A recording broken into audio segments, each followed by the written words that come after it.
Hello, and welcome to Health with Sveta.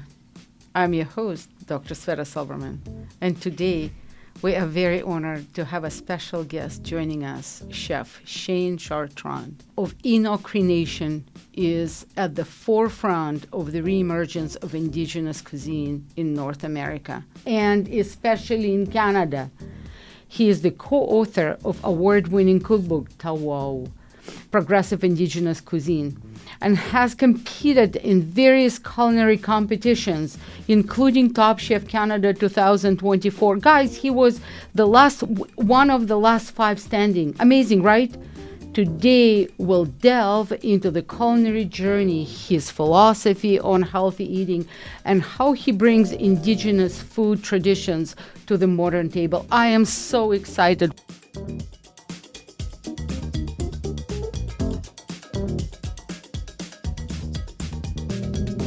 Today, I'm very excited. Why? Because I have a guest. And as you know me, there is something about me that comes across all the time. It's about food. I'm all about food. I'm all about health. And what I do in my spare time, or when my brain is already not functioning, I watch TV and I watch Food Channel. I absolutely love Top Chef.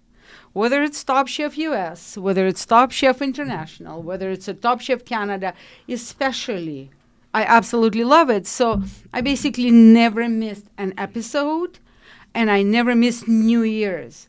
So 2024, who do I see? I turn on the TV, and the quality of Top Chef Canada is going higher and higher and higher. And new season. Oh, chef judges. Oh, wow, big names. Who knew? And then, there is a series of chefs. Obviously, it goes by elimination. One chef stands up. He's unique. He's different. He's like, he's got a mohawk. And in a sense, he is all inked, and his food is amazing. It's whimsical. It's somewhat whimsical with the philosophy. Fine, and then I didn't learn anything about him other than, he became in the first 5 or the last 5 standing, which is amazing. You can imagine the quality of this. So fine. So then my usual thing, every Saturday, I'm at the Strathcona Farmers Market. That's where I buy my food. I love to buy local, and I obviously teach healthy, nutritionally dense food. Who do I see? And instead, by my profession, I am a pathologist. What does that mean? I'm observant. When I see something, I remember it. And I see a guy walking to me, and I'm like, dude, I saw you on TV. You're in Top Chef Canada. And he said, yes.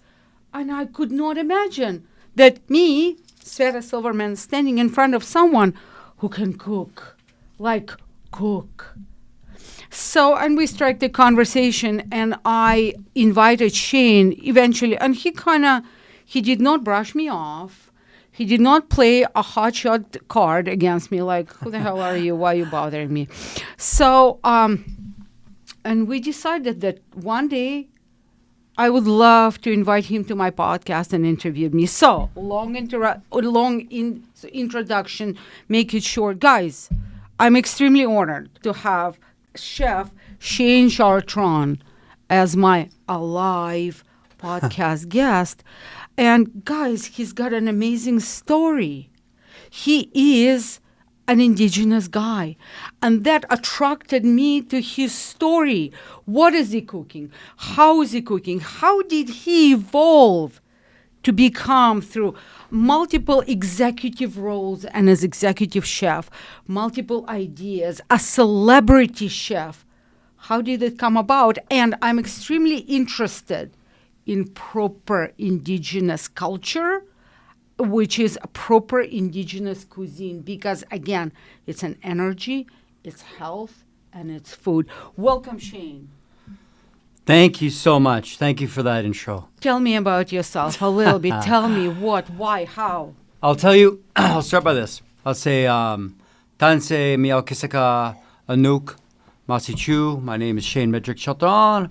I am adopted with the Chartrand family, which is a Métis family. I'm from the Enoch Nation, and My tribe would know me as Shane St. John Gordon. So I do have two names, but Shane Chartrand is my name. That's the family that took me in. That's my family, for real. So yeah, that's who I am, and I am obviously a chef. I grew up on a farm. I grew up on a farm outside of Red Deer, close to a little town called Penhold, where I grew up on a farm, raising chickens, geese. We had horses. We had a huge garden. So the love of food never actually came from that lifestyle, but I lived it. I was living it already. But because I went through foster care before that, I was adopted at the age of 7 from the Chartrand family. I never understood food. I didn't understand food at all. Food wasn't a thing for me. But I was always hungry and I loved eating. Even as a little kid, I loved eating everything. I'd eat everything. To the point where my parents would be like, okay, like, you don't need to eat so much, or slow down when you're eating, or think about what you're putting in your body and stuff like this. So they raised me in a very indigenous outdoor background, not an indigenous background, where I learned about language and dancing and art. That came later. But way back on that farm, how I started everything was because I grew up on a farm. I spent a lot of time in the garden. We had to pick the garden. We had to raise the horses. We had to slaughter. We fished a lot. So we hunted a lot. So you knew that in your grew up environment, yes, the food did not come from the superstore. No. Or somewhere. You knew where the food came from. Yes. And from that age, you started using Yes. from head to toe. Yes. Everything. Yes. The culture of that alive something, or sacrificing, presenting Yep. him or herself, or that being for you to actually live on it, right? Yeah, that's right. So that started at your basically age of 7 when you yeah. started living life. That's right. And it's weird because when I started the restaurants later on, I was actually shocked that the food that the restaurants gave us was not from gardens. Like, that was in my brain already as a kid. So you'd eat it, and I'm like, I don't understand where are these trucks getting all this food from? And when I realized it wasn't from these big, beautiful gardens, I'm picturing farmers like 500 times the amount of me and my family with our big garden. I was appalled when the truth came. But that's just a little tidbit. But that tidbit is for me. Yeah, that's because right. I connect those tidbits from the homegrown local foods Yeah. into nutritional density. Big time. From nutritional density, I put it into healthy cells. Yes. Healthy cells, healthy me. Yes. Keep going. It's true, and it's funny because now when I do my indigenous cooking, I don't even peel the vegetables. There's too much vitamins in that skin. But you need to know where these vegetables are coming Yeah. from. That's why. It's true. That's Yeah. why I go to farmer's market. I Yeah. go to Peas on Earth. Peas on next Earth, next yeah. to you, Yeah. next to your thing. That's right. And when I buy sorry, I don't peel their carrots too. Yeah. No, it's true. So like it really came down to like learning food that way at a very young age. But then when I jumped into the restaurant world, that only happened because I wanted a job to make some money. Right, so my family just said, go find a job on your own. Ended up in a restaurant. Stop. Yeah. Because when I was doing a little bit of my homework and I was Googling you, I saw that exactly your first job was washing dishes and being, like the last one, the line cook and stuff. And you hung into this. How many kids, how many youngsters actually hang into this heavy-duty restaurant work? It's a heavy-duty job. It was. The cuts, the burns, the stuff, the hours. Yeah. And you hung into this. Yeah. That was the development into your executiveness, so right. to speak. Yeah. Keep going. So when I was a kid, I started at that restaurant. It was a truck stop, a legitimate truck stop, because I lived in the country. So I rode my mountain bike 5 miles, like almost 10 kilometers to the first place I could find, which was a little diner truck stop. And I applied, they took me, and then I saw that this is what really got me is I saw all the other kids my age working on the line. It's not a line, it's short order cooking, the simplest style of cooking ever. You're just one guy doing everything, right? And yeah, it wasn't like everything wasn't totally farm raised or anything. It was a truck stop. Didn't matter though. All I cared about was cooking, using the equipment, getting hot, like really just getting my hands in there instead of scrubbing dishes all day. That's what I wanted to do. And when I started it, for some reason it gave me this, like I'm behind the stove. I'm the master of whatever happens out of here. No matter what I do, it's going to affect someone's day that's paying for my food in the restaurant. I thought that at a young age, like right out of the hop. So if I make a Salisbury steak, which is a beef patty with onions and gravy, nothing special at all. But if I make that and I send it out to the guests, they're going to love it or they're going to hate it or it's whatever. But whatever I influence to that plate is because of my hands. And I couldn't fathom that. Like, it was so exciting that I get the opportunity to make people happy, but directly. And I get the because I'm an excited person. I want to see results now. I don't want to wait 3 weeks. I get those results right away by the guests' faces. So like I wouldn't say that's a way of cheating my excitement of life, but I like instant response. And so cooking, it was just this. Food is an instant response. It is. That's why when you burn your toast in the morning, you're having a bad day right off the hop. Yeah, great. I'm gluten-free. Keep going. But you know what I mean? Yeah, so totally, these absolutely. are the kind of things that that influence our world, which goes back to diet.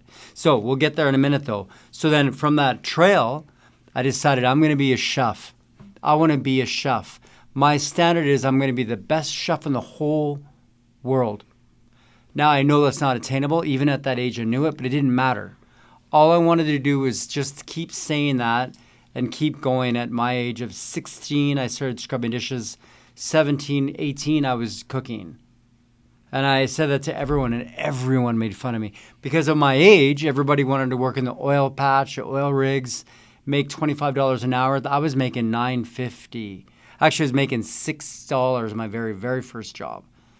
But my next job, I was making $5.75. Yeah, see, but like it didn't matter, and people were making fun of me. Why do you want to be a chef? You want to do this? Right from the very beginning, people were insulting and rude, and there's a little bit of cultural differences in those small towns too. So I wasn't overly liked, anyways.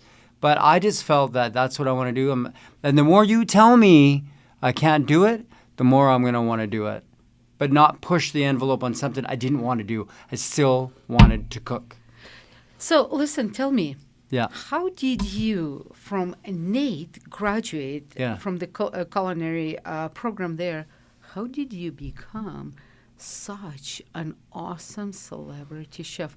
How did you develop into that intricacy of techniques and everything and combinations, and then using your indigenous traditions and culture? And how did that evolve? Because how many of the Nate graduates actually? Yeah, not many. You're the only one, like, Yeah, not many. basically. You're the only one, right? Like, maybe one.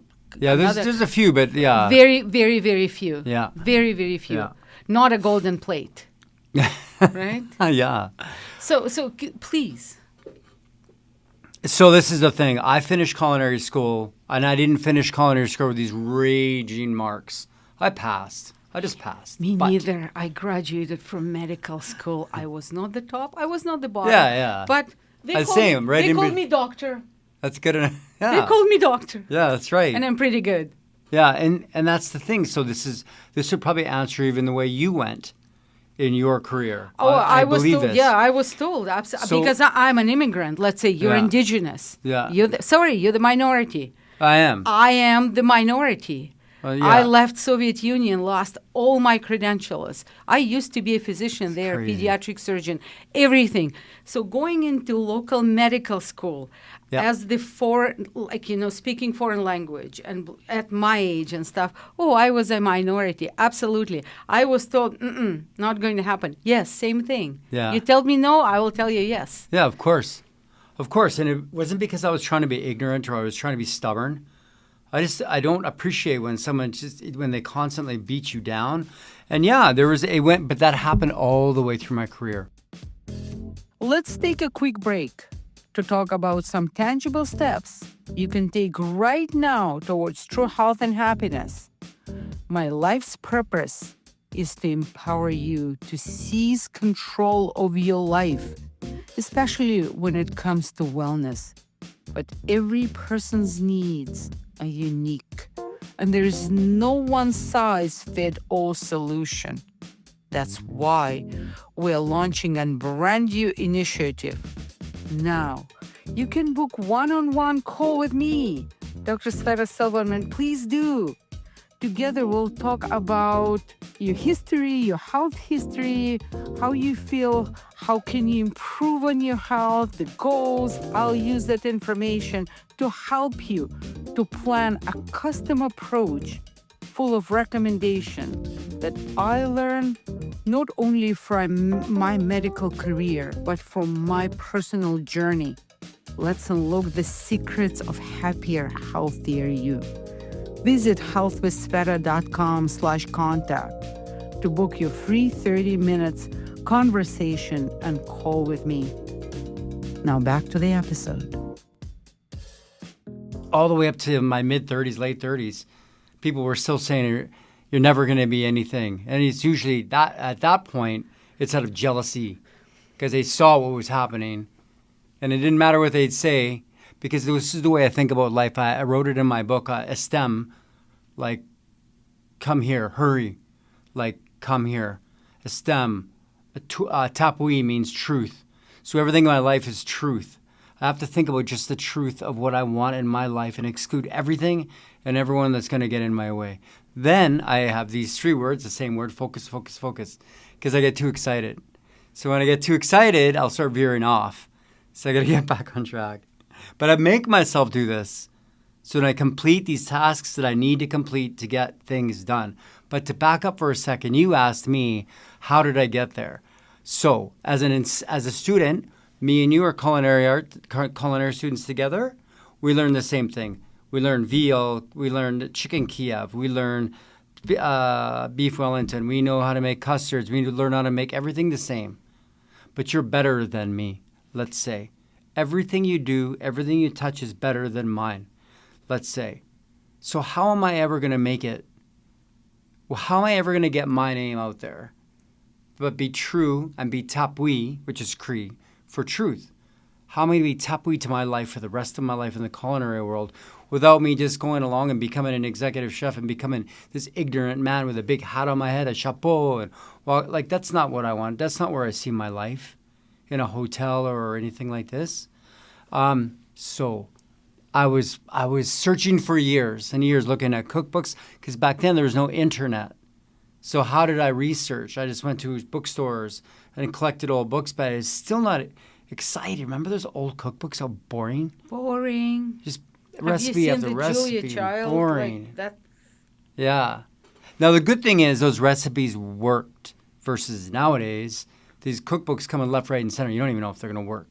Some of those authors admitted to me, of course I'm not going to say who, admitted that they never even tried their own recipes. My book, at least, we practiced them over and over again. But anyway, I opened this book finally by a Canadian chef. So I was looking at the Paul Bocuse. I was reading about like Daniel Boulud, all these famous French chefs. Michelin stars. Yeah, so this is all I had, and I'm thinking, oh, how can I be But like kudos. that? Yeah, exactly. And then I was following the Bocuse d'Or, and I was doing everything, but it's all French. And then I ran into this guy. His cookbook I opened. His name is Susurlise, Canadian, I know. Chinese, Oh my French. God. Now we're friends. You Yeah. are? Yeah. You're friends with Susurlise? Yeah, we're friends now. Susurlise is amazing. Yeah. He's a genius. He's the maverick in the kitchen. And Yeah. he made himself. He's not educated per se. No, yeah, that's right. That's but right. his life story, how he lost his first wife. That's right. And That's stuff. right. Yeah, yeah. And his cookery. Yeah. Sorry, I do. I know, and the foods. I read this. I said the book has the same story in it. And he's one of the judges on He Case is. of the Top Chef. He is, and so we were on the wall of chefs together. So all the best chefs in Canada were on the wall. So there's me, there's him, there's Michael Smith. Michael Smith, Lynn Crawford, and that's where I got to know him more. But he doesn't really take my story very serious. I was inspired by him by this. So by his book. But it's a book that inspired Indigenous in me, even though he's not Indigenous. Not. He's Chinese. Yeah. He's the man that created the word fusion. It was Suster Lee that made that word Unbelievable up. food, yeah, unbelievable. So it's French and Chinese together. So then, and when I opened his book, what did I see? Wild birds, talons, beaks, eggs, fur. I saw animals. I saw from the bloody land to the plate for real. But it was Chinese with French and French technique. Influence. I saw that book. I'm like, this is the Indigenous way. This is what I need to follow. Now I know what I want. Because I find beauty in talons. I find beauty in things like this. I really do. I love food like this. And so that's where, and I was pretty young, like late 20s. And that's where I'm like, no, this is it. Now, and then, so then it tied in to the age of 29, I found my real family. All the years of adopted, I didn't know where I was from. I didn't know it was even Cree. I could be Dene. I could be Blackfoot. I could be Métis. I could be, you name it. And Anishinaabe, who knows? But I had no clue. So I had no reason to really celebrate Indigenous culinary arts yet. Then I found my family. So I found the Suster Lee book. Then I found where my family's. I found them from the Enoch Cree Nation. And then now it's go time. I get to know my family. I'm going to start studying my language, my background, Indigenous protocols, words, frequencies of the land, information bundles from all different nations. But then I didn't want to celebrate my own nation. I wanted to celebrate as many Indigenous nations as I could and encompass and scoop up and hold and hug all their food transitional ideas and backgrounds from their knowledge givers and their elders, and ask for permission to envelope it into my food or fold it into my food, which creates the SC Shane Chartrand Nehiel cuisine. Okay, guys, guess what? This is the end of the first part because I am personally so overwhelmed and I'm so inspired by the story. This was the story of your life. Yeah. I would love if you agree to do the second part. Then we're going into foods. Mm-hmm. The foods, the seasons, the associations, Yeah. the associations with food, with some lifestyle or changes and stuff. What this represents, let's say you use this bird and you prepare this bird in this style. Why? And how is it going to affect, this kind of things. I think this is for part 2. And I believe we are like in over 30 minutes of our podcast. And that's what I want from the listeners or from whoever is going to watch this. If I get saturated, I believe they get saturated. This is an incredible story, Shane. Thank you. I am so honored. This is an inspiration. Would you come for the second part? Of course. How do you say thank you in your language? Hi, hi. Hi, hi. Thank you. Hi, hi. Thank you. Yeah, you bet you. Thank you. Thank you, Chef Chartrand. I am so excited. I was just speaking with a celebrity chef. Thank you for sharing your insight and experiences with us today. Thank you for sharing your life. It's been a pleasure learning about your journey and the rich tapestry of the Indigenous cuisine, and we are just scratching the surface. For our listeners eager to explore more, be sure to check out Chef Chartrand's cookbook, Tawau Progressive Indigenous Cuisine. And also, please join me on my website, www.healthwithsveta.com. As always, if you enjoy episode, again, please subscribe, leave a review. And I am so excited to see you on the follow-up and the episode number 2 with Chef Shane. Guys, thank you. Thank you, Shane, again.